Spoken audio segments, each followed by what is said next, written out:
Next, from Springfield, Governor Rauner is joined by Senate and House Republicans as they denounce what they say is the Democrats' refusal to compromise on a budget, and in the case of Speaker Madigan, a desire to see a budget crisis. This runs about 35 minutes. Good morning, everybody. Thank you for joining us. So here we are in the state capitol on Wednesday. No speaker, no supermajority, no General Assembly in session. We're in a crisis. We don't have a state budget. Our schools are being threatened with not having the funds to open. Our government operations are at risk of a crisis, lack of cash availability to fund key vendors and key suppliers, and no General Assembly. Speaker Madigan has reneged on his commitment to have the General Assembly meet at least every Wednesday. They're not here. Frankly, meeting every Wednesday is not enough. They should be here virtually every day of the week. I'm here working every day. They should be here working. We should get this resolved. And the Speaker has slow-walked, slow-rolled the working groups. They were making progress for months. We were close to an agreement.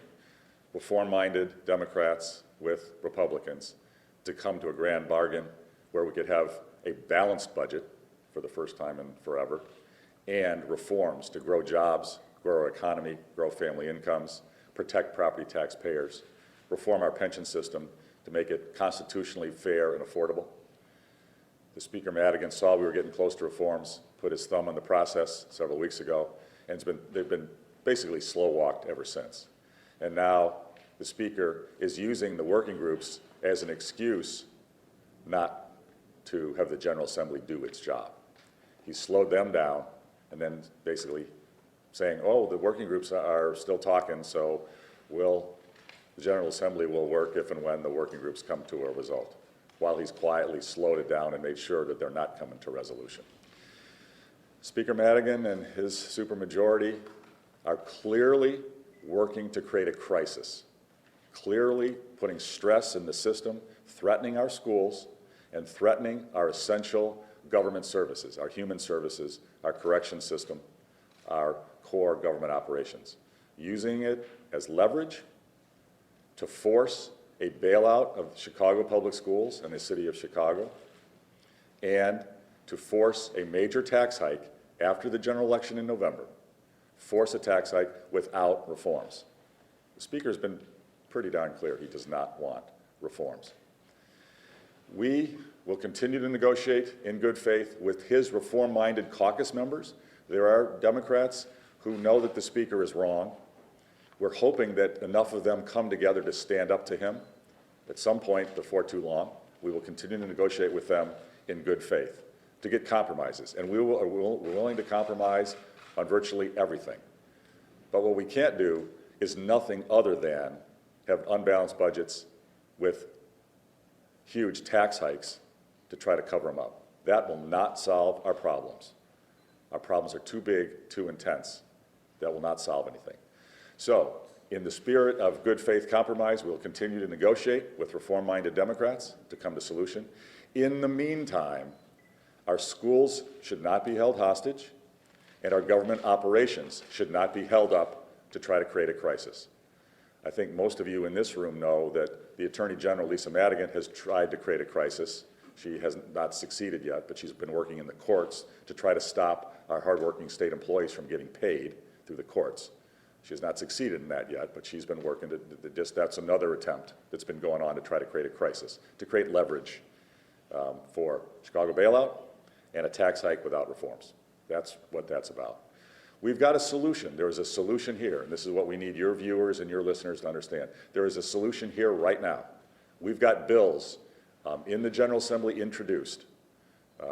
One of the spokespeople for Speaker Madigan's Democrats said yesterday there's no bills to vote on. That is false. There are bills to vote on.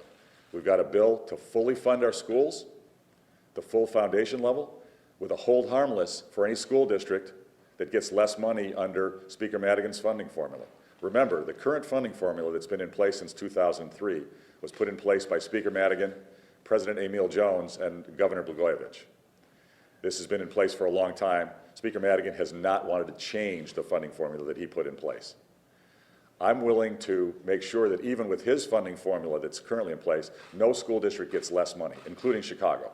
Even though Chicago's enrollment has declined, we'll hold it harmless, so Chicago will get at least as much money this year as last year.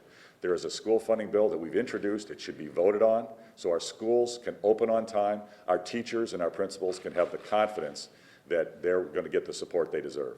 Because while the budget negotiations continue, schools should not be put at risk. Our students are too important. Our teachers are too important. We also have a solution for our government operations and our essential human services that need to be funded. And I have not connected any negotiations about reforms to it. It's just purely a stopgap budget bill to get us through January. No reforms with it, no other negotiations needed. It's a stopgap budget bill to fund essential human services, correction services, government operations to get us through January, which is what President Cullerton and Speaker Madigan have indicated in our discussions, that's when they, after the general election has been, when they'll be willing to pick up serious negotiations again and maybe take some real votes on reforms and a balanced budget. So we have solutions. They need to get passed. They should be passed now. We should not have a crisis created by the supermajority Democrats. They should be here today voting on those two bills. Those two bills should pass. With that, I'm going to turn the podium over to some of our other speakers, and then I'll come back with you so we can do Q&A. I'd like to turn the podium over now to Secretary of Education, Beth Purvis. Thank you, Governor.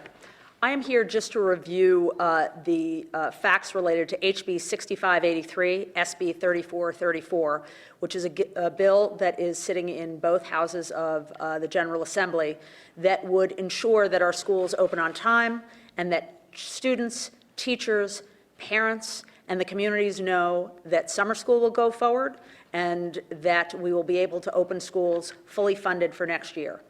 What this bill does is, first, it ends proration. Since 2009, proration has cost Illinois public school districts more than $3.8 billion. At the same time, they have been forced to deal with over 140 unfunded mandates. By increasing the GSA by approximately $55 million, we will end proration. Although the distribution of the GSA occurs via the current formula, which you all know just depends on district enrollment, percentage of students who qualify for free and reduced lunch, and local available resources, this bill also adds an additional $105 million to make sure that no school loses funding from FY16 to FY17. For example, the Chicago Public Schools, which, because it has seen a decrease in enrollment, a decrease in the percentage of students who live in poverty, and an increase in local available resources, they would not, under the current formula, they would lose $74 million. With $105 million in hold harmless, that would not occur. This bill also adds approximately $8 million in line items, including money for advanced placement classes, money for after-school matters, which are after-school program in the city of Chicago, money for agricultural education, money for arts and foreign language education, money to support the lowest performing schools in the state, money for national board certified teachers, and money for Teach for America. In addition, it increases early childhood funding by $75 million, which will do two things. It will ensure that an additional 1,000 full-day child care seats are available in the fall, and it will ensure that we meet the obligations of a federal grant for early childhood. Again, the implications of this bill passing mean that all of our pre-K through 12 schools will open on time and funded in the fall. And if it passes immediately, it will help support those summer programming that are important in so many parts of the state. Again, the increase in early childhood will mean there are over 1,000 more early childhood seats. Every district will receive the same funding that it received last year. This bill uses revenue that has already been identified, meaning that that this funding, which will be the largest pre-K-12 funding in Illinois history, is also fiscally responsible.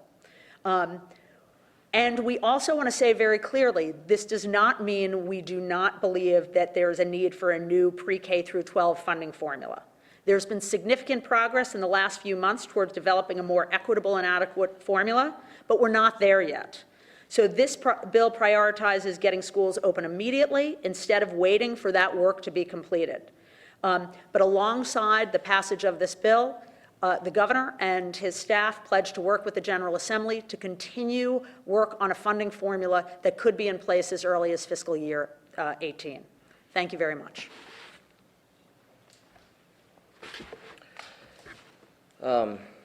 Good afternoon. Jason Barrickman, State Senator, 53rd District from Bloomington. You know, it's disappointing that the legislature is not convening when you consider that today we're all aware of the most pressing issue facing the people of the state of Illinois, that being whether or not our schools are going to open this fall. Talk to any teacher, talk to any student or parent, and they'll tell you that there is real concern about whether or not their schools are going to open this fall, and if they do open, whether they're going to have a full 5-day school week, the classes that are going to be offered, and the like. And so this is an imminent issue, it's pressing, and we in the legislature need to be here working to solve this issue. Now, in solving it, by the way, and making sure our schools open this fall. Now, we can solve this issue overnight. The legislation, the governor and Secretary Purvis has talked about, the legislation is filed. You know, we've got budget bills that, if adopted, would guarantee that our schools open this fall. You might ask, what's holding that up? And I ask that question of my colleagues on the other side of the aisle, rank and file Democrats who are at home in their districts, I think today need to answer to the people they represent. When they're asked, why aren't they supporting the budget bills that guarantees our schools open this fall? There's no good answer. I don't know what they're holding out for. These bills are clean. There's nothing attached to them. Again, all they do is guarantee that our schools open this fall. There's no reason why rank and file Democrats can't vote for these bills. The only reason I think they're not voting for them is because Speaker Madigan and President Cullerton won't call those bills for a vote. If they're called for a vote, I think they pass. I think we create predictability for our educational system, and we move forward. Now, some Democrats, primarily President Cullerton, but some Democrats, point to their opposition to school funding because they want to insert to a discussion of whether our schools open the notion of parity. And they certainly talk about, or they limit their discussions of parity to their view of where the system doesn't favor their school system. So I think it's fair to have a discussion about parity. And in fact, I'd challenge my colleagues on the other side of the aisle, if we want to talk about parity, I'm ready to talk about it, but let's talk about parity for the entire educational system and not just parity for one system. Now, what do I mean by that? Today, the Chicago public school system is treated differently than every other school district in the state. President Cullerton likes to talk about pension parity, but you never hear from President Cullerton any discussion about all those other special deals that Chicago gets that every other school district doesn't. Unlike every other school district in this state, Chicago gets to use third-party contractors, which saves Chicago taxpayers money. Chicago gets to determine their class sizes, their staffing levels, their calendars. They get to use technology. All these decisions are given to Chicago that other school districts don't have. What else? Chicago's given budget flexibility. They get to make decisions on staffing based on their current financial condition in the days before their school year. Every other school district, the RIF process that many of us, especially downstate, are aware of, that RIF process that dictates to school districts that they must notify their personnel, their employees, of staffing levels in April, that process doesn't apply to Chicago Public Schools. What else? We've talked at length about the fact that Chicago Public Schools does not have parity with the rest of the state. They have the Chicago Block Grant. The Block Grant, which guarantees certain percentages of statewide funding for mandated categoricals to one school district. Now, if we're going to have this discussion of parity, I think we ought to have it on all the issues of parity that affect all of our schools in all regions of the state, whether it be Chicago, suburbs, or downstate. It's important to note, when I talk about all these differences, the special deals that Chicago gets, those deals were given under Democratic-controlled legislatures. Many of these benefits were given at a time when, think of who the proponents were to these things. The Chicago Teachers Union supported many of these measures that I just spoke to. The City of Chicago supported them. IFT, AFSCME, SEIU, many of the measures that I just put forward as issues of parity passed both chambers with a unanimous vote. Today, then Senator Barack Obama was co-sponsor to some of these measures. So again, if we want to talk about parity, let's talk about parity for the entire system. But as we do that, and I'm glad to have that discussion, I hope we continue our work in the working groups. I'm glad to have those discussions, but as we do that, that still gives no excuse for doing what should be done today.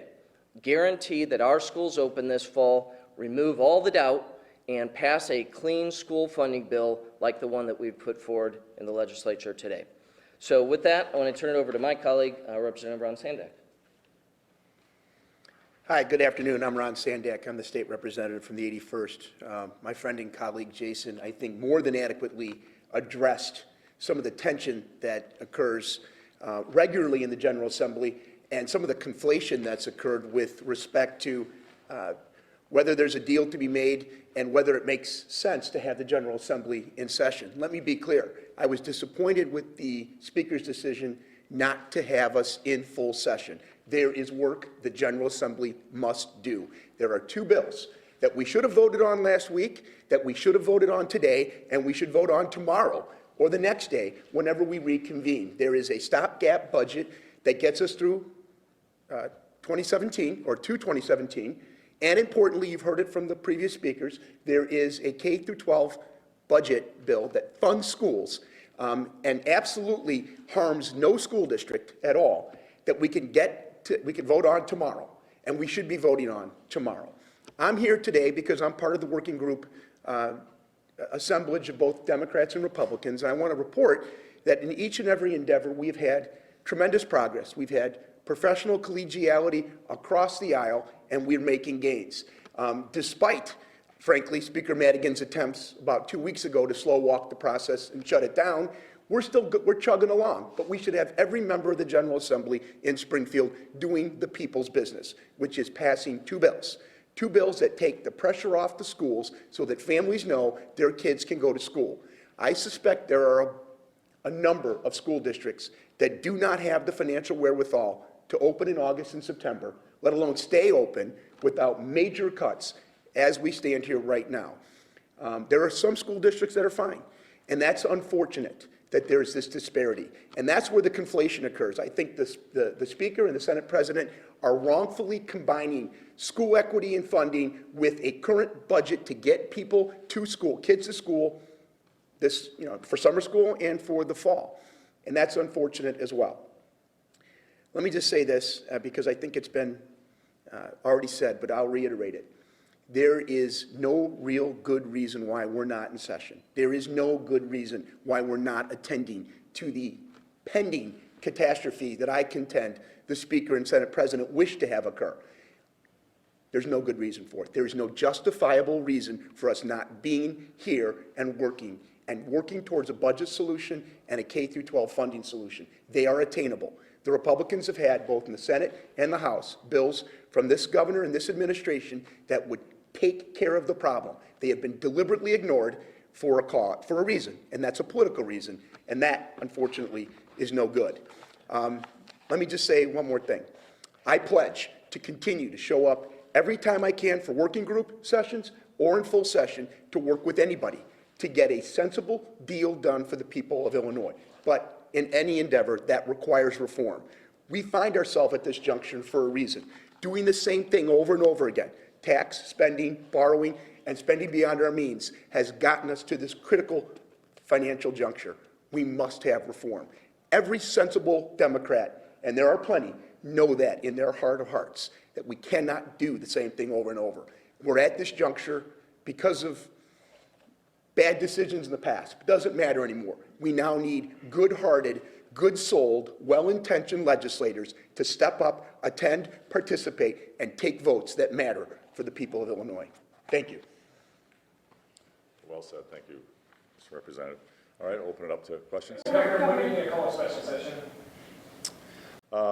Well, in my conversations with the Speaker and as our staffs have talked, the Speaker has been clear. He doesn't want to take votes on any of the bills we've introduced. He doesn't want to take votes.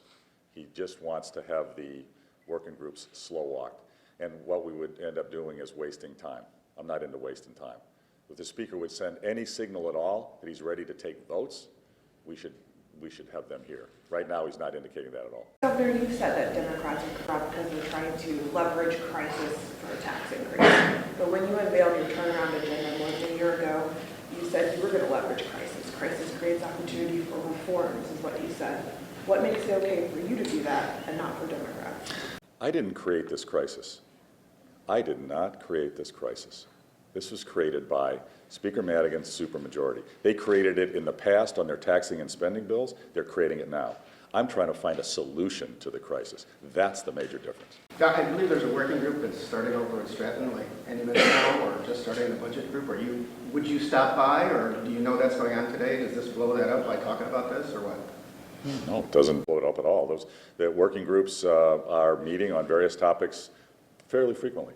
Okay. And Governor Edgar, again, yesterday said that, I think in a forum in Chicago, that the real problem, what's caused this crisis, is that your turnaround agenda, you won't agree to a budget without getting those reforms. He said it before. You said something like, well, he's part of the problem. You want to expand on that? Or why is he wrong when this popular Republican governor says that your push for reform and the tax coming off without you agreeing to it coming back to even where it was is the problem? Again, I don't want to comment on decisions in the past. I'll go ahead. Decisions in the past that created our current crisis. Like what?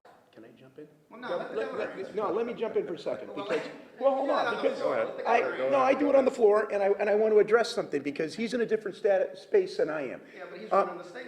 He is the chief executive officer of the state, and he is one of three parts of a tri-level branch of governing, which is co-equal. Couple things. One, I respect Governor Edgar a lot. I was part of the Edgar Fellows. But to be fair, his tenure and stance is distinctly different than the position we find ourselves in right now. To abandon reform would be the equivalent of doing what's been done in the past, taxing and spending. Unless you get back to 5% where you were, and then you wouldn't have No, this crisis. that's bad math, Bernie, because the math still doesn't work out. Okay. It does not work out, and that's still not reforming the state.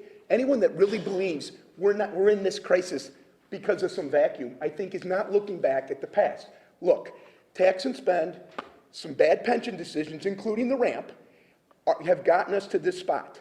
I don't want to attribute blame. I want to move forward.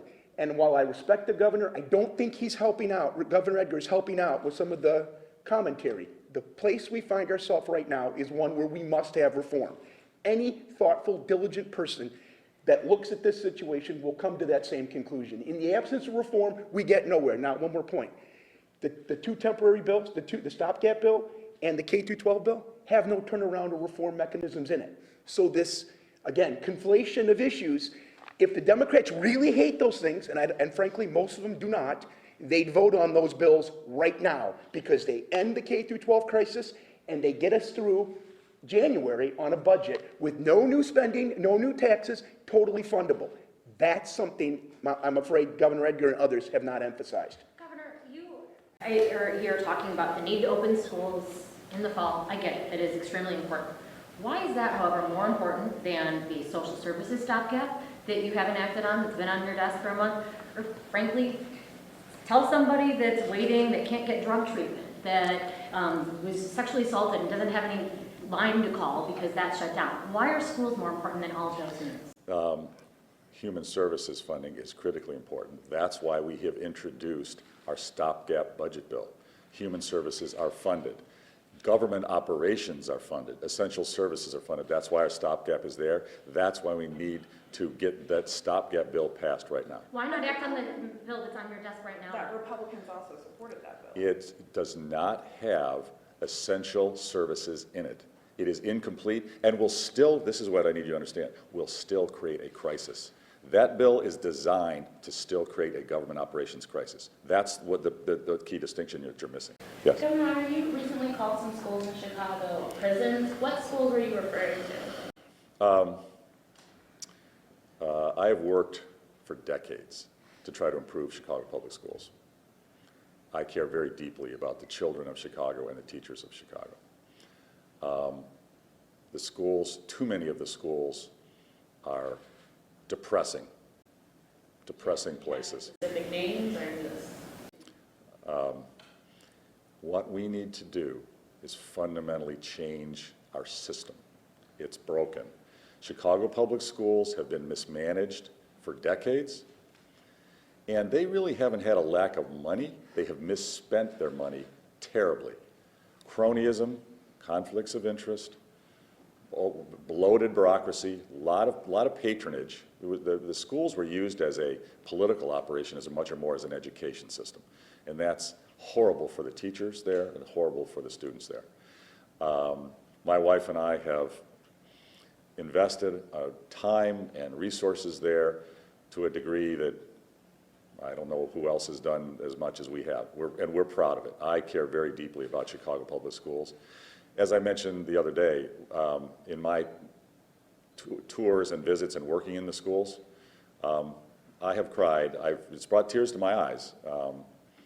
When you go into some of the schools, some are fine, some are good, but too many of them are not, and it's not fair to the students.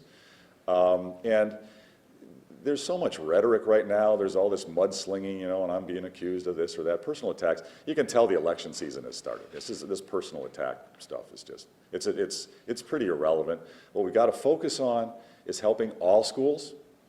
We got to make sure they open, they are funded, and that even under the current funding formula that Speaker Madigan and the Democrats put in place, that no district gets less. That's why we've got to hold harmless. So even Chicago, even though they've got thousands fewer students and have been declining for years for all kinds of reasons, we can hold Chicago harmless and get them the same amount of money as last year. It's fair, it's affordable, it's funded, and we should pass our education funding bill now, and we should pass our stopgap, human services, and government operations bill now. Governor, talk about those bills that you're pushing for 2 weeks now. They're fully funded. They don't spend more than we take in. But that's not true because they rely on the court orders and consent decrees continuing, which are spending at levels of revenue we no longer have. So how, after a year and a half of pushing for spending only what we take in and, saying we're going to change things, isn't a stopgap budget from now until January just more of the same? It's not my first choice, but we can't have the government shut down. That's unfair to the people of the state. The supermajority Democrats have not been willing to do any reforms at all, none. And when we got close to doing reforms, because there were good-hearted, reform-minded Democrats there who were there for the right reasons, and they know that our reforms are reasonable. We were getting there, and the Speaker basically pulled the plug on the process, really slowed it down. And then when we were up in arms about it, he's let it slow rock since, so we can sort of say, well, it's still happening. But it's been slowed down. Will reforms be enough, though, in the end, if we eventually get everything that you want, to pay off this bill backlog that has grown? I'm so glad you asked that question. Good for you. I should get that question every day. The answer is emphatically yes. Illinois has the hardest working people in America. We've got the best location of any state in America, the best agriculture, so the best infrastructure, the capital, the heart of America in the city of Chicago. We can and should be kicking tails. And when we get our reforms, the reason we're advocating for our reforms is because we can get more jobs, higher family incomes, property tax protection, getting some of the conflicts of interest and things out of the government. We can do this. That's what this is about. I'm so glad you asked the question. And within a couple of years, we can be paying down our debts, and we can grow our way out of these problems. And if we don't do the reforms, anybody who would argue we should do a budget, meaning when they say that, they mean raise taxes. They don't want to say that, but when they say do a budget, that means raise taxes. Anybody who thinks doing a tax hike with no reforms, and also what's created a lot of the problem, is kick the can on pension payments. It's just happened in Chicago again, good grief. And we've done it in Illinois. Anybody who thinks that not paying pensions, borrowing from the future to fund current operations, think that's a solution to anything, is just woefully mistaken. And we've got to change. And here's the exciting thing. For example, Chicago needs more good-paying middle-class jobs, not just minimum wage jobs. Chicago needs it desperately. Chicago in the last 15 years has lost half their manufacturing jobs. It's devastating. Every manufacturing job pays well. It's not minimum wage. Manufacturing is not minimum wage. And every manufacturing job creates another 4 to 5 jobs around it. Chicago is not competitive. And Chicago used to be the heart of manufacturing in America. All of our reforms help Chicago bring manufacturing firms back. And if we grow, we can pay down our debts, we can pay off our pensions, and we can get higher family incomes. That's exactly what we're arguing. Governor, one thing you've said, Governor. Just a second. Yes. Governor Rauner, doesn't Edgar have a point about the tone? He said about the tone of civility. You talked about personal attacks earlier, but yesterday you called the Senate President crooked. The tone has been rough for 18 months. And part of the challenge is change is hard. And there's a real reluctance to change. And I agree that the tone should be better. Hopefully we'll get it better. You've heard some pretty outrageous things said coming. It's a distraction. And all of us, I think, hopefully are adults. All of us are in office to do a job. And what we should focus on, political spin and attacks and verbal sparring, that's all lovely. It's pretty irrelevant.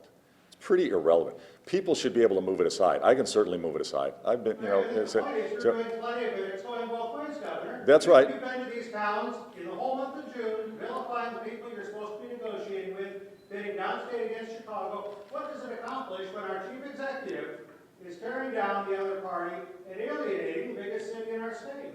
Here's the issue. Our supermajority party has created the crisis that we're in. They refuse to change. They want to continue the crisis. And let's be clear, the reason I'm feisty, and I'm a feisty guy, and I'm a volunteer, I'm doing this because I love Illinois, and I want jobs, and I want value for taxpayers, and I want properly funded schools, and I want to get rid of the corruption in our system. And anybody who wants to criticize me for criticizing corruption, go for it. You know what? We have a corrupt government. We have conflicts of interest in our government. That's a fact. Okay?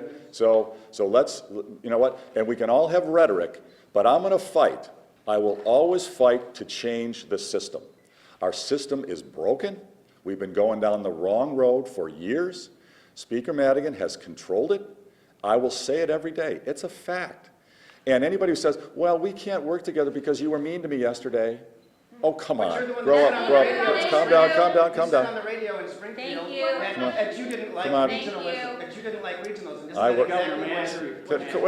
Calm down. Come on. I mean, you told San Madonia, I hated when people pit one part of the state against another. Then you go to downstate communities and say Chicago wants your money. The supermajority Democrats are focused on two things, and this is the reason I'm fighting. We got to be clear. Everybody needs to be clear. The supermajority Democrats are focused on two things: bailing out the city of Chicago, which has been corrupt and mismanaged and financially bereft for years, and forcing a tax hike without reforms. That's the two things they're focused on. It's a fact. That's what they're trying to do. I'm fighting against that. I have to fight against that, and I do it working for every family. I work for every family in Springfield. I work for every family in Carbondale. I work for every family in Chicago. And I want to put more money into Chicago public schools. I want to put more money into all schools as part of a balanced budget where we have economic growth to fund more money for our schools. That's what our reform is about. And to get through this crisis, to get through all the mudslinging, and we're in an election mode now. if we were adults, we would say, let's put the election's going to happen, and the flinging, that's going to happen. But we can chew gum and walk at the same time. We can have electioneering and, flinging, fine, whatever, it's irrelevant. It really is irrelevant. Let's do our jobs. Let's be here. Let's negotiate a bill to get our schools open. Let's negotiate a bill to fund our human services and our central government operations. And then, as the mudflinging goes on, and it's going to continue, this is politics, and this ain't tiddlywinks here in Illinois politics, let's get reforms to grow our economy. Because if we're growing, thanks to Jordan's question, if we grow, our family incomes will go up. We'll pay down our bills. And I've said, I don't know how much it's been quoted, if we had just grown at the nation's average the last 15 years, just average growth, we wouldn't have a deficit today. We wouldn't have needed the 2011 income tax hike. We wouldn't have any unpaid bills today, and we'd have billions more in the state treasury for our schools and our human services. Economic growth is the key. That's what our reforms are about. And anybody who wants to argue and criticize, say, just do a budget with a tax hike in it, we'll fix it, won't fix it. Our debt's too big and more companies will leave. And anybody who says, well, deferring pension payments, like just happened in Chicago, will solve anything, won't solve the problem. And in fact, it'll make it worse in the long run. And employers will see that, and they won't come. Thank you. Thanks very much, everybody.